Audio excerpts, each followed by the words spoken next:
This is a continuation of my video. Um, I can't remember the name of it, but this is part two, and as you can see, uh, it's been a while since I've made part one. I've actually grown a beard. My hair is longer, and my wife and I have moved, so it's been a few months. But anyway, this is a continuation, part two, and you need to watch part one, or you probably won't understand what I'm saying here. Anyway, in the beginning of the Bible, it states that in the beginning, God made the heavens and the earth. And that's a broad statement, okay? And then he expounds on, on what he made each day, okay? Now, on the first day, he said, let there be light, okay? And there's a lot of people that believe that that's when the sun was made. Let there be light. That's not true. Okay, you have to read the Bible a little more carefully. You'll find out that the sun was not made till the fourth day. The sun, the moon, and the stars were made on the fourth day, not the first day. So when God said, let there be light on the first day, he obviously was not talking about the sun, the moon, or the stars. Okay, he was talking about something invisible, something spiritual. Okay, he was talking about spiritual light. Now, spiritual light is hard to define into words. It really is. You hear people say, "Oh, I see the light. I finally saw the light." You know, or you could tell your child, or you could talk about a person, say, "Well, that person's not too bright." It's in our linguistics and our vocabulary throughout the world to use uh, types of words that refer to light when we're trying to describe things or characteristics about people. I got a son, but he's not too bright. My daughter's not too bright. Okay. Uh, when that person's around somebody, she really shines, you know, whatever. It's threaded through human language to use the sun or the characteristics of the sun as a way to describe people or characteristics of people. So it is entwined in humanity, light. Okay. Anyway, spiritual light is truth. When someone says, I see the light, they're saying, I finally see the truth of whatever they've been searching for. I see the light. Okay. Now, in some of your Eastern philosophies, they talk about enlightenment and this and that. Somehow they're living in a state of enlightenment. Okay, they're onto something, but of course, that's a pagan religion, and pagan religions are not true. They're false religions, but they do have some characteristics of the religion that are very similar or actually copy what's in the Holy Bible. Nevertheless, so you understand, spiritual light is truth, it's knowledge, awareness, wisdom. It's hard to put it into words, but it's all those which I just stated and more. Okay, so when God said, let there be light, that was the first thing he did on the first day. You have to realize that God created truth. Okay, he created truth. Man did not create truth. Do you understand? The Bible says that God is not a man that he shall lie. Okay, men have the capability of lying, men and women, and they do. Children, all of us can lie. I've lied, you've lied. If you don't think you've lied, you're probably not telling the truth. Nevertheless, God created truth. Now, if you read in the Bible at the time period when Jesus was being just before they crucified him. And he was speaking, I believe, to Pontius Pilate. You'd have to look up in the Bible. And Jesus made the statement to Pontius Pilate that he is the truth. Jesus was proclaiming that he is the truth. And Pontius Pilate's remark to that was, "What is truth?" It's in the Bible. Okay? Look for yourself. I'm not, if I give you all these scriptures in my video here, this would be a very long video. And I'm trying to promote you to look for yourself because I think it's better that you look for yourself and see it with your own eyes in the Holy Bible, what it says, and not just listen to people, pastors and preachers, and even me. Look for yourself so you see it with your own eyes. It's always better. Anyway, if you read the story, I'll say it again, that he was just about to be crucified. Pontius Pilate was sort of interrogating Jesus. He didn't think Jesus was a guilty man of anything. He was not a Jew, of course. Pontius Pilate, I believe, was the Roman Empire. He was the king or whatever he was. And anyway, he was interrogating Jesus. And when Jesus made this statement, "I am truth," Pontius Pilate said, "What is truth?" So the point I'm trying to make is throughout history, since the beginning of time, a lot of men throughout the world, or mankind, doesn't know what the truth is. They're searching for something that might exist, but they have a hard time finding it. People worshiped all kinds of things. They worshiped the animals, they worshiped the cow, they worshiped fish. That's why you see in Christian symbolism, you'll see a fish, on the back of somebody's car or something. That's actually the beginnings of that came from a pagan religion, really. And I'm not saying you should tear the fish off the back of your car, but I'm telling you that fish symbol came from a pagan religion. At one time, man worshipped fish. Usually, man worshipped what provided food, is what it looks like to me. Worship cow because a cow provided milk, it provided beef, butter, cream. It provided more than any other animal. So they worship the cow. Nevertheless, it's in man's being to search for something to worship. And all through history, they've worshipped some very strange things. Animals, fish, cow. They worship the sun. They worship the moon. They worship stars. They worship other people, which is a dangerous, all idolatry. When you don't worship the true God, you're committing idolatry. You're placing something on a pedestal and worship it. And then, like I say, it could be a person. A lot of people idolize sports stars. They idolize celebrities. They idolize scientists. I mean, they idolize people that are on TV or whatever. They try to be like them. There's been plenty of people that have gotten plastic surgery to look like Michael Jackson, or plastic surgery, and they want to be like Elvis Presley. It's idolatry, and it's really a mental problem. Be that as it may, when God said, "Let there be light," he was saying, "Let there be truth. Let truth be established. Let there be an awareness." Okay? Not just for God, but for mankind too. Let there be knowledge. Let there be wisdom. That's what spiritual light is. So on the first day, he created that. It wasn't until the fourth day when he created the moon, the stars, and the sun. And I've done some other videos. I'll quickly say that the sun is a symbol of God. It's a symbol of God our Father, and also of Jesus Christ, our Lord and Savior.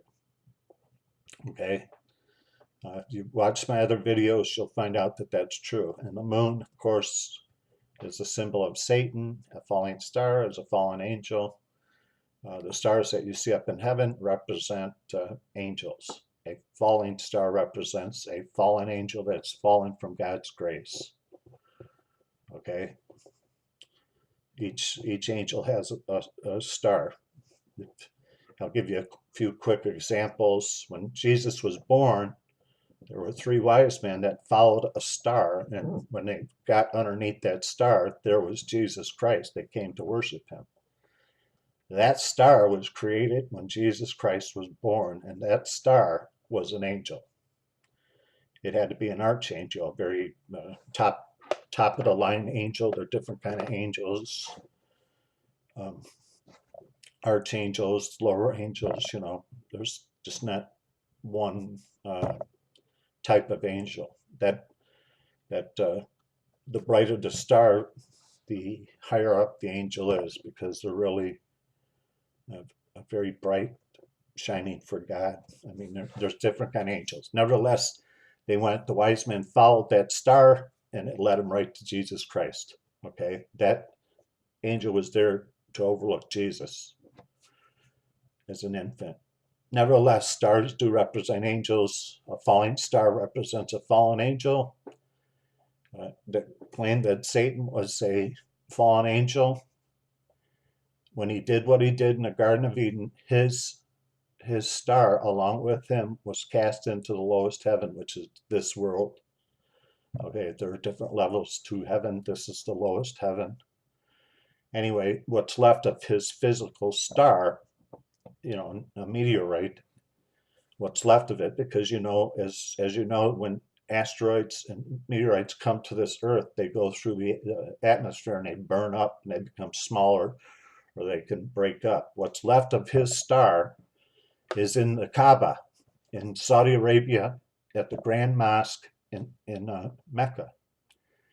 Okay, it's attached to the Kaaba. It's on the corner of the Kaaba, and they try to, as Muslims walk around on their pilgrimage, or what they call Hajj, they go on a Hajj to go to Mecca, and they walk around circles around the Kaaba. They try to kiss that black star.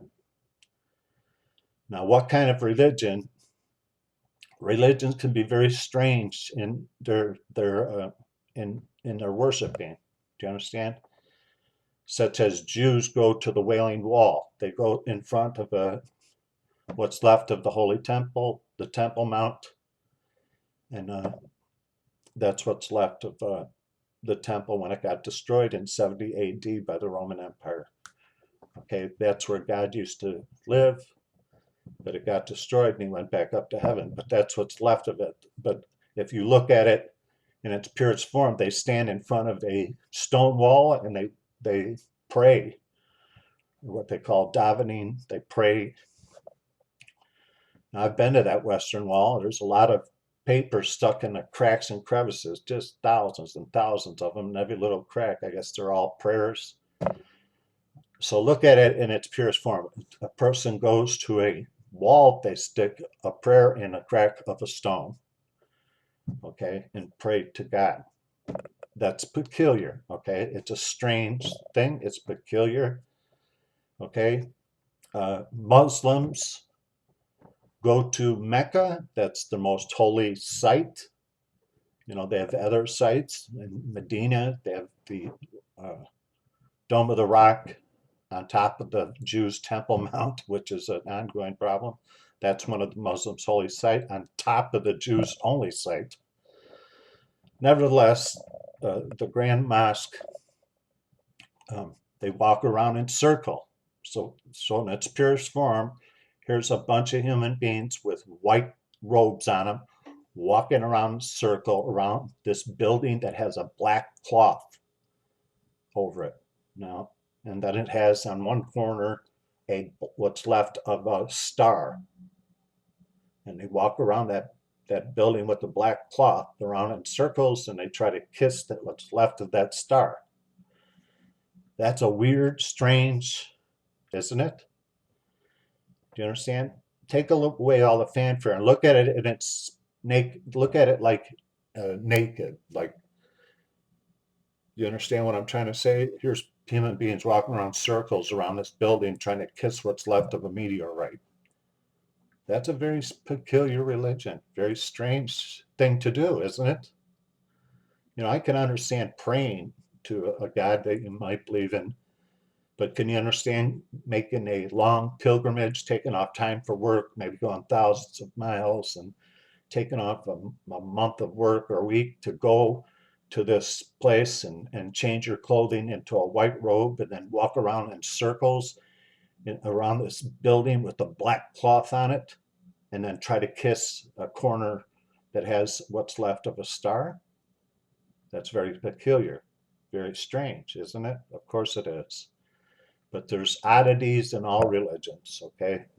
Mankind is the one that gives value to what they're doing, okay? But if you take away man's value from that and look at it in its naked form, it's very strange to go to another country, Mecca, and walk around in circles and try to kiss a corner of a building. That's a strange thing, okay? The Christians do strange things too. You know, they put their children in water. They call it baptism. You know, they put an infant in water and the infant comes out of the water, or they do it as an adult. You know, they go in a creek, they go down in the water, they come up. It's a strange, peculiar thing, but it has value to it. They call it being baptized.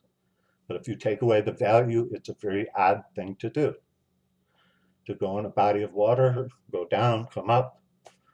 Most people do that when they take baths every night. I mean, it's very strange, but it is what it is. It has meaning in the Christian faith. They have other things that are oddities. I mean, if you look at, for example, and I don't want to pick on any of the denominations, but the one that most people would commonly know is Catholicism. Their religious leader, the Pope, he wears very strange clothing and a big, ridiculous looking hat. And all the clergymen wear pink or purple dresses. They look like a female dress, very colorful. And they all wear, including the Pope, they wear what we would call gay clothing, gay apparel, very colorful, very floral, very a lot of color in it, and like a dress. And I'm not trying to pick on, just seeing it for what it is, without the value that their followers put on that. If I was to look at the Pope and not realize that he's the religious leader of the Catholic persuasion, I would say that man has a ridiculous looking hat that's really tall. He's wearing a white clothing and it looks kind of like a dress, and walks around with some sort of cane. I would think that that is a ridiculous man. Do you understand what I'm saying? So all religions have oddities and some strange, peculiar things to them, and they do. Okay, but you have to see things for what they're worth. Okay. Anyway, getting back to um, God made on the first day. He said, "Let there be light." You know, he was saying, I'll say it again, let there be truth, let there be knowledge and awareness, wisdom. That's the invisible light. Okay. So if there's invisible light, there certainly would be invisible darkness. And I have to tell you, unless you know Jesus Christ, okay, you're in the dark. Jesus said, I am the light. He said, I am the way, the life, and the truth. Okay. And he also said, I am the light of the world. That's what he said. Okay. I am the light of the world. He is the only source of light in this world, Jesus Christ. So if he's the only light in this world, all others are either fake or religions that hold you in the dark, because Jesus makes a profound statement. I am the light of the world. He didn't say I am just one of many lights in the world. He said I am the light of the world. That means all other religions are fake, they're phony, and they hold you in the dark. They're either made by man or made by Satan. Those are the only two that they could be made from, because the true religion is made from God, right? The one true God made the true religion. Okay, the one true God is the God of Abraham, Isaac, and Jacob. He's the one true God of Judaism, and also the same God of Christianity. Okay, Christianity and Christians and Jews worship the same God. Basically the only difference is the Jews don't believe Jesus Christ is the Messiah. And I'm not going to get into that. That's done on purpose. They were through their fall came salvation to the rest of the world, to the Gentiles, and now is the time of the Gentiles. Someday it'll be time of the Jews, and I explain and teach that on other videos. But I want to give you a little more food for thought in believing in God. Okay, the just a few things to uh, shed light on what the truth is. Okay. It's obvious when you look in this world, there's very strong evidence that it was flooded at one time. And if you looked at the Grand Canyon in the western part of the United States, and I've seen it with my own eyes, of course, as a child, my parents, we went on a vacation and we went to the Grand Canyon and Yellowstone Park and yada, yada, yada. Okay. If you look at the Grand Canyon, it's very obvious. You don't have to be a very intelligent physic, uh, a rocket scientist or somebody who's an expert in physics to understand that that canyon was formed by a lot of water. And it's very deep and it's very wide, so it must have been a lot of water. Okay? They have found fish fossils on top of mountains. Now, how do you get a fish on top of a mountain? There had to be enough water that the mountain had to be underwater at one time, and a fish that gave its life for that fossil, that's how it got on top of that mountain. And then, of course, the water is no longer here, is it? On top of the mountain? No. Where'd all the water go? Well, most of the water is salt water in the world, right? All the oceans are salt water. The Dead Sea, okay, over in Israel, is has the largest, highest content of salt. And I've been in the Dead Sea. I went on a pilgrimage years ago to Israel. One of the places we did go was to the Dead Sea, and we put on our swimsuits and went out there. It was a very strange experience. It's like you're a cork, and you could sit Indian style, sort of, and just sit way above the water line. It was very strange. You're like this.